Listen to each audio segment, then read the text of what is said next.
Welcome back to the channel. I did this video earlier, but for some reason it get to the end and it just won't upload. So I'm redoing this video. But I did say I was gonna do this video about American automakers, and I'm gonna start with the Crown Vic. We're gonna get into everything. Crown Vic, solid motor paired with a iffy trans, that 4RW75. Solid motor, but half of these transmissions are rebuilt. 150K miles, they need a rebuild.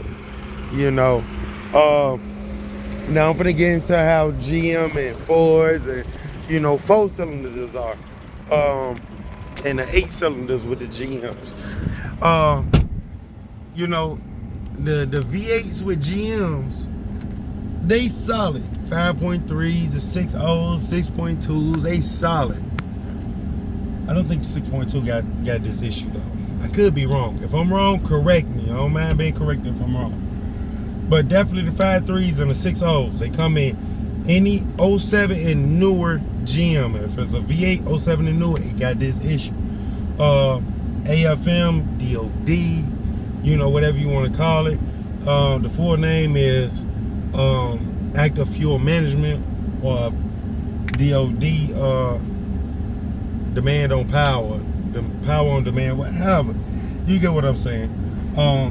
These suffer from collapsing lifters and eating up cams. What it is GM. Somebody at GM, I still want to meet you in a dark alley for this, decided in 06 that, okay, to get better fuel economy, which better 1 or 2 miles, better MPG, we gonna put this AFM in. That means, yeah, you start up as a V8, but you get out there, you get to cruising, and it sends that you cruising, it'll shut off two cylinders. So 2 lifters are shut off, and it'll bump you down to V6, 4 banger. You know, however that works. You know, bumps you down to V6. Well, with time and age and steady doing that back and forth, when the lifters start collapsing, and it'll start rolling on the cam, it'll eat up the cam. Any 07 and newer does this. Well, 07 through 14 is hit and miss. The Caprice PPV with the 6.0 is hit and miss, but they can suffer from it too. With those, to me, it's kind of like whenever the car want to do it. Some may go 100K and had an issue. Some may go 200, 300K and had an issue. Some may never had an issue. Just do your maintenance. You know, the 15 plus Tahoes, Suburbans, Yukons, all of it the same. Escalades, they suffer from this. There is more promise with those, along with the 6L80E transmission issues. And with that being said, is more promise in a 15 through 20 body style. It's like a 50-50 chance you gonna have an AFM failure with those. It's 50-50. It's just the newer the more technology go, the cheaper automakers build shit and more problems again.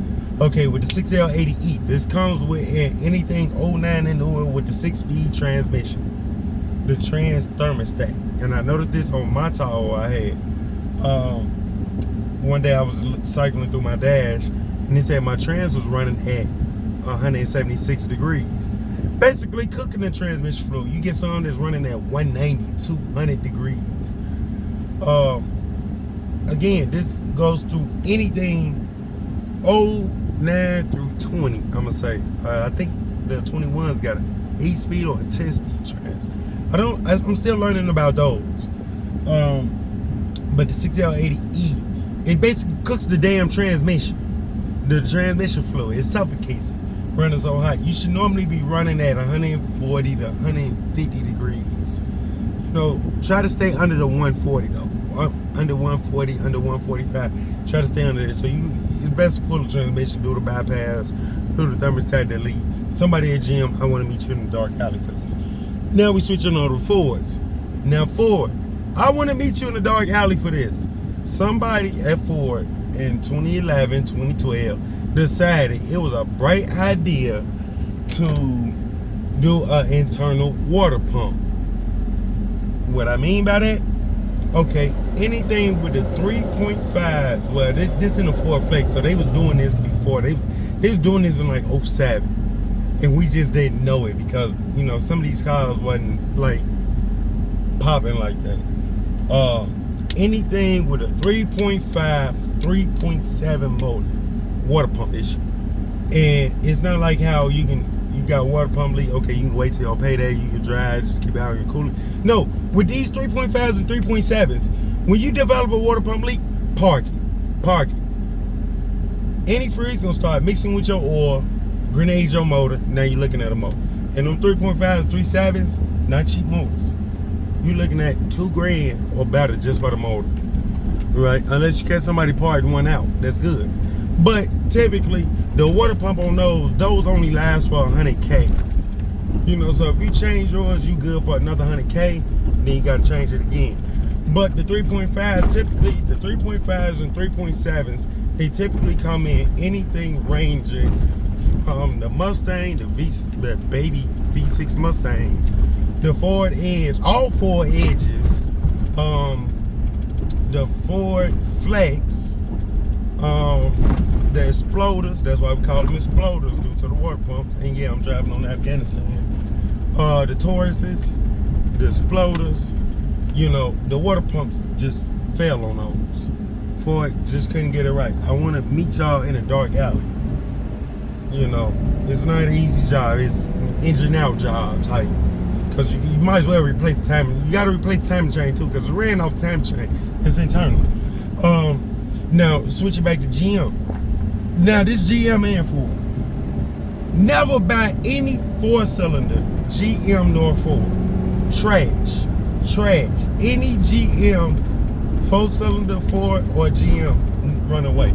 This includes the Ford Fiesta, Ford Focus with dual clutch transmission, that's trash. I can't think of all the cars that Ford got with 4-cylinders, but with GM, like this, the Chevy Trax, the Chevy Trailblazer, any Trailblazer 21 and newer, I want to say, 4-cylinder, trash. Head gasket issues. If you buying one, you a goofy. Unless you getting dealer's warranty, unless you get one with the factory warranty, okay, then if it goes, you know, factory warranty, right? But if you get one without a factory warranty, goofy. Don't buy extended warranties. Those are a rip. I done seen extended warranty places turn down customers' claims just off a missed oil change. You miss your oil change by a day, they'll deny your claim. You know, GM, I mean, automakers, us American automakers cannot get 4-cylinders right. If you want a 4-cylinder, Toyota, Honda, Acura, things of that nature. Yep, it's clear. Because us American automakers and 4-cylinders cannot get it right. They all trash. You know, they suffer from problems, a lot of problems. I just passed a Nissan. Stay away from Nissan. Nissan is a shit car anyways. And Nissan Energy. You know, back in the day they had the solid 3.5 motors. Nowadays, that CVT transmission fucks. It's ran basically like off a rubber band.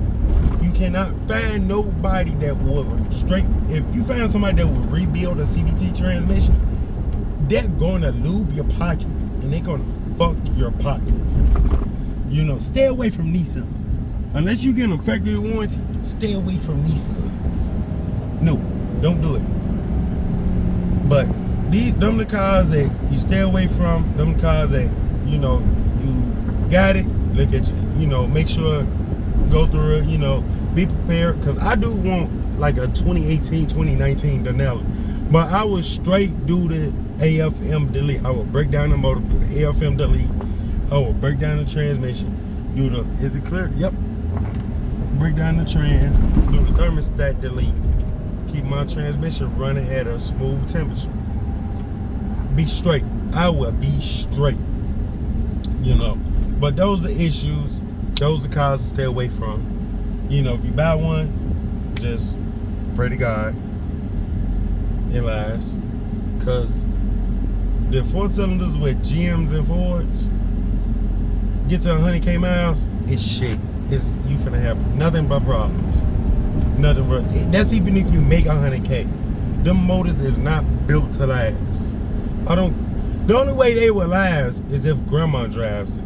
She just go to church on Sundays, get it started, go to the grocery store. You know, things like that. Those will last. But everyday use, going to work, going out, you know, having fun, living your life, no. American automakers and 4-cylinders, they are not that type of ride. So stay away from those. Anyways, I hope y'all listen. Hope y'all learn something. I catch y'all in the next video. As always, stay positive, stay blessed, like, comment, subscribe.